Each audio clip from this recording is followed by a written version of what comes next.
দুর্বল রাডার ব্যবস্থার কারণে বাংলাদেশের আকাশ সীমা ব্যবহার করা আন্তর্জাতিক ফ্লাইটগুলোর তথ্য চলে যেত প্রতিবেশী ভারতের কাছে।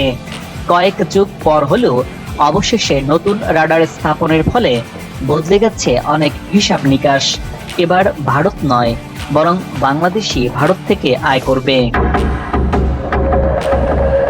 বাংলাদেশের মূল ভূখণ্ড এবং পুরো সমুদ্র সীমার আকাশ এবার নজরদারি করতে যাচ্ছে বাংলাদেশ। দীর্ঘদিন পর হলেও বাংলাদেশের আকাশ পথ নিরাপদ হতে যাচ্ছে। সর্বাধুনিক প্রযুক্তি ব্যবহার করে আধুনিক এভিয়েশন গড়ে তোলা সহ উন্নত এভিয়েশন হাব হিসেবে আত্মপ্রকাশ করতে যাচ্ছে বাংলাদেশ। তারই অংশ হিসেবে অত্যাধুনিক রাডার যুক্ত হচ্ছে বাংলাদেশে। এই রাডারের কারণে বাংলাদেশ কী ধরনের সুবিধা পাচ্ছে জানাবো তার বিস্তারিত। চোখ রাখুন এই প্রতিবেদনে। 1971 সালে মহান মুক্তিযুদ্ধের মাধ্যমে স্বাধীনতা ছিনিয়ে এনেছিল বীর বাঙালি। 1,47,570 বর্গ কিলোমিটার আয়তনের এই দেশটির রয়েছে সুবিশাল সমুদ্র সীমা। প্রতিবেশী মিয়ানমার এবং ভারতের সাথে সমুদ্র সীমা সংক্রান্ত বিরোধের নিষ্পত্তি হয়েছে। এর মাধ্যমে আরও 1,38,289 বর্গ কিলোমিটার সমুদ্র অঞ্চলে বাংলাদেশের অধিকার প্রতিষ্ঠা হয়েছে। বাংলাদেশের নতুন পাওয়া সমুদ্র সীমা দেশের মূল ভূখণ্ডের প্রায় সমান। সব মিলিয়ে বলা চলে নতুন করে বাংলাদেশের আয়তন বৃদ্ধি পেয়েছে। নির্ধারণ করা হয়েছে সীমান্ত বেস লাইনও। আকাশ সীমার নিয়ন্ত্রণ নেয়ার প্রধান শর্ত হিসেবে বাংলাদেশের একটি রাডার থাকতে হবে, যেটির 300 থেকে 500 কিলোমিটার দূরত্বের একটি উড়োজাহাজকে অ্যালার্ট করার বা সংকেত দেওয়ার সক্ষমতা থাকবে। কিন্তু এতদিন এ ধরনের রাডার ছিল না বাংলাদেশের। ঢাকা ও চট্টগ্রামে বাংলাদেশ বেসামরিক বিমান চলাচল কর্তৃপক্ষের 2টি রাডার থাকলেও সেগুলো সর্বোচ্চ 250 নটিক্যাল মাইল পর্যন্ত নেভিগেশন করতে পারত।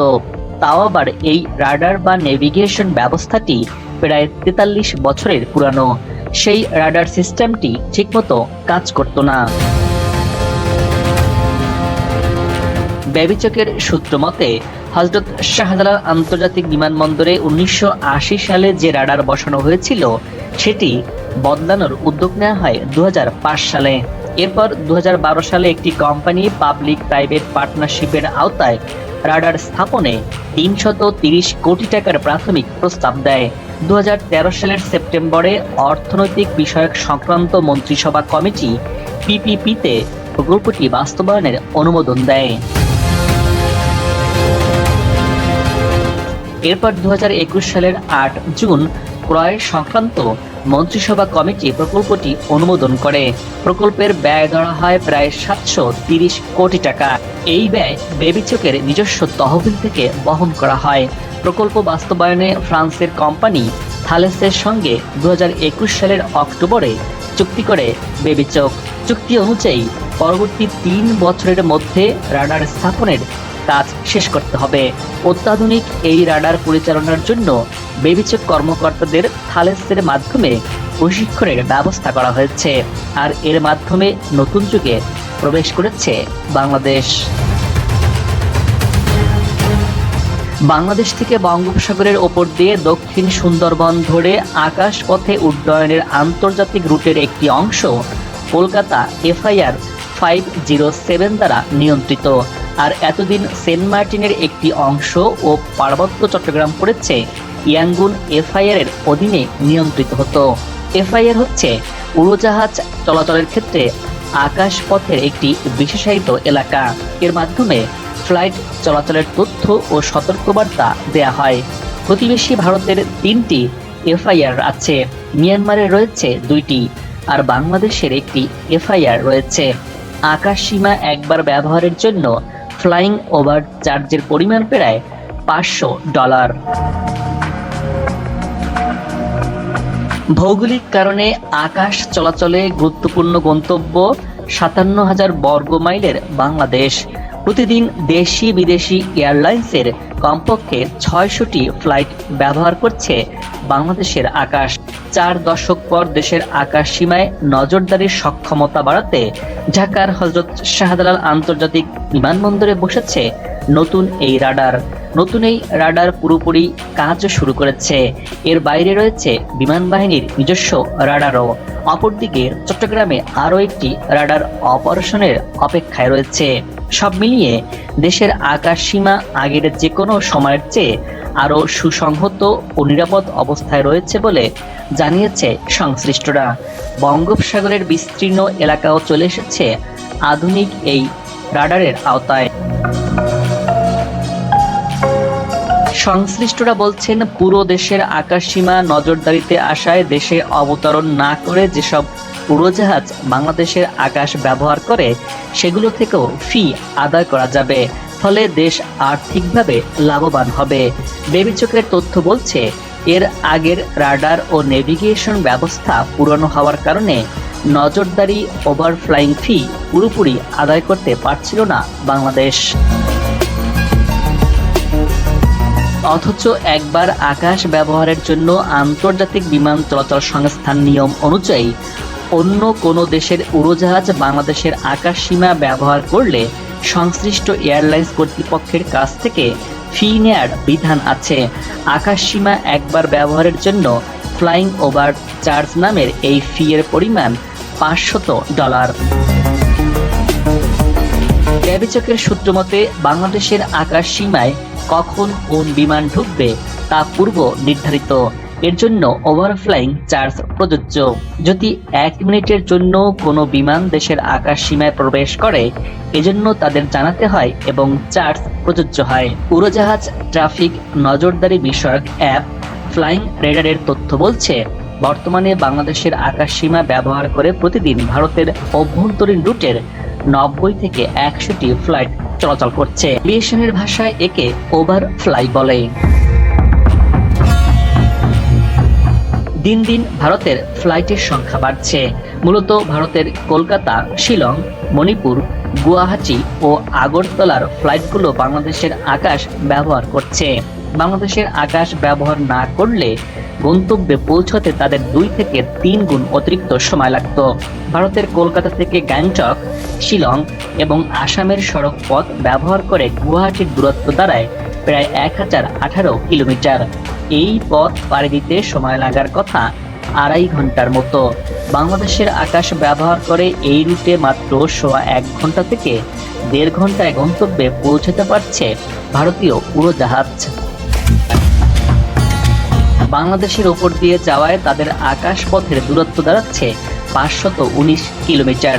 এ রুটে প্রতিদিন স্পাইস জেটের 3টি ফ্লাইট, ইন্ডিগো এয়ারের 10টি, এয়ার ইন্ডিয়ার 7টি, ভিস্তারা এয়ারলাইন্সের 5টি, গো ফাস্ট এয়ারলাইন্সের 4টি এবং এয়ার এশিয়া ইন্ডিয়ার 2টি ফ্লাইট চলাচল করছে। কলকাতা থেকে ভারতের আগরতলার দূরত্ব 1547 কিলোমিটার, কিন্তু বাংলাদেশের আকাশ ব্যবহার করার ফলে দূরত্ব দাঁড়িয়েছে 330 কিলোমিটার। এ রুটে প্রতিদিন ইন্ডিগো এয়ারের 7টি, এয়ার ইন্ডিয়ার 2টি ফ্লাইট চলাচল করছে। অন্যদিকে কলকাতা থেকে মণিপুরের রাজধানী ইম্ফলে প্রতিদিন এয়ার ইন্ডিয়ার 8টি, ইন্ডিগো এয়ারের 7টি, এয়ার এশিয়া ইন্ডিয়ার 2টি ফ্লাইট চলছে। 1507 কিলোমিটারের এই রুটে অর্ধেকেরও অর্থাৎ মাত্র 620 কিলোমিটার পাড়ি দিয়েই ফ্লাইটগুলো গন্তব্যে পৌঁছাতে পারছে। এ তো কেবল ভারতের উড়োজাহাজ বাংলাদেশের আকাশ সীমা ব্যবহার করে চলার খণ্ডচিত্র তুলে ধরলাম। অন্যদিকে আন্তর্জাতিক আরও অনেক রুটের উড়োজাহাজ বাংলাদেশের আকাশ সীমা ব্যবহার করে চলে, আর এগুলো চলাচলের সুযোগ কাজে লাগিয়ে অর্থ আয়ের দিকে এগিয়েছে বাংলাদেশ। বিশেষজ্ঞরা বলছেন, শাহজালাল আন্তর্জাতিক বিমানবন্দরে নতুন রেডার স্থাপনের ফলে দেশের আকাশ আপাতত রাহুমুক্ত হয়েছে ভারত থেকে। দেশের রাজস্ব খাতেও যোগ হচ্ছে মোটা অঙ্কের টাকা। নিয়ম অনুযায়ী কোনো দেশের বাণিজ্যিক উড়োজাহাজ অন্য কোনো দেশের আকাশ সীমা ব্যবহার করলে সেই দেশকে দিতে হয় $500। অথচ বাংলাদেশের আকাশসীমা ব্যবহার করা এ ধরনের উড়োজাহাজের সিগন্যাল রেজিস্টার করা হতো ভারতের রেডার থেকে। সেই রাজস্বের পুরোটাই হাতিয়ে নিত দিল্লি। এবার নতুন রেডার স্থাপনের ফলে বাংলাদেশের আকাশ হলো আরো বেশি নিরাপদ। সংশ্লিষ্টরা বলছেন, পুরো দেশের আকাশসীমা নজরদারিতে আসায় দেশে অবতরণ না করে যেসব উড়োজাহাজ বাংলাদেশের আকাশ ব্যবহার করে সেগুলো থেকেও ফি আদায় করা যাবে। ফলে দেশ আর্থিকভাবে লাভবান হবে। আর তাই বলা চলে বাংলাদেশ এবার ভারত থেকেও বিপুল পরিমাণে অর্থ আয় করতে পারবে কেবল মাত্র আকাশ পথ ব্যবহার করতে দিয়ে। আর ভারত নয়, বরং বাংলাদেশই এবার ভারত থেকে টাকা আয় করবে। এতে দেশের অর্থনীতিতে নতুন পালক যুক্ত হবে। ব্যবিচকের সূত্র জানা গেছে, পুরোপুরি ফাংশনাল হতে সময় লাগলে এরই মধ্যে এই রাডারের ডেটা ব্যবহার শুরু হয়েছে। শুধু ঢাকায় এই রাডার স্থাপন করা হচ্ছে তা না, ঢাকার পাশাপাশি চট্টগ্রামে যে রাডার আছে সেটারও আধুনিকায়ন হচ্ছে। এর মাধ্যমে এয়ারপোর্টগুলোর এয়ার ট্রাফিক, উড্ডয়ন, অবতরণ সবকিছুই নজরদারি এবং নিয়ন্ত্রণ ব্যবস্থা স্বয়ংক্রিয় হয়ে যাবে। সারা বিশ্বে এখন ড্রোন দিয়ে অন্য দেশের উপর নজরদারির প্রবণতা বাড়ছে। শাহজালালে থাকা রাডারটি পুরানো প্রযুক্তির হওয়ায় দেশের আকাশ সীমায় নিচু দিয়ে উড়ে যাওয়া কোনো আকাশযান বা ড্রোন শনাক্ত করা যাচ্ছিল না। এতে দেশের নিরাপত্তাও ঝুঁকি ছিল বলে মনে করছেন বিশেষজ্ঞরা। এমন বাস্তবতায় দেশের আকাশ পথ থেকে আয় বাড়াতে রাডারের সক্ষমতা বাড়ার সঙ্গে সঙ্গে সিভিল এভিয়েশনকে এফআইআর বা ফ্লাইট ইনফরমেশন রিজনও বড় করতে পদক্ষেপ নেওয়ার আহ্বান জানিয়েছেন বিশেষজ্ঞরা। আকাশ সীমার সঙ্গে সমুদ্র সীমায় নিজেদের এফআইআর প্রতিষ্ঠা করতে পারলে শুধু ফ্লাইওভার চার্জ বাবদ বছরে 1000 কোটি টাকা আয় করা সম্ভব। আকাশ পথে ঝুঁকি এড়াতে নতুন রাডারের পূর্ণাঙ্গ এবং সঠিক ব্যবহারের তাগিদ দিচ্ছেন তারা। ভবিষ্যতে আরো অনেক দেশের বিমান সংস্থার উড়োজাহাজ এদেশের বিমানবন্দর দিয়ে চলাচলের সুযোগ তৈরি হবে। দেশের আয় বাড়বে, আকাশপথে যাত্রীদের আরো সুযোগ সুবিধা নিশ্চিত হবে। রাষ্ট্র এবং পাশ্চাত্যের নতুন মেলবন্ধনের ঠিকানা হবে বাংলাদেশ। দর্শক, আজ এ পর্যন্তই। আগামীতে আবারও দেখা হবে নতুন কোনো ভিডিও চিত্র নিয়ে। ভিডিওটি ভালো লাগলে আপনার মূল্যবান মতামত জানিয়ে চ্যানেলটি সাবস্ক্রাইব করে ভিডিওটি শেয়ার করুন। ভালো থাকুন, নিরাপদে থাকুন এবং সাথেই থাকুন।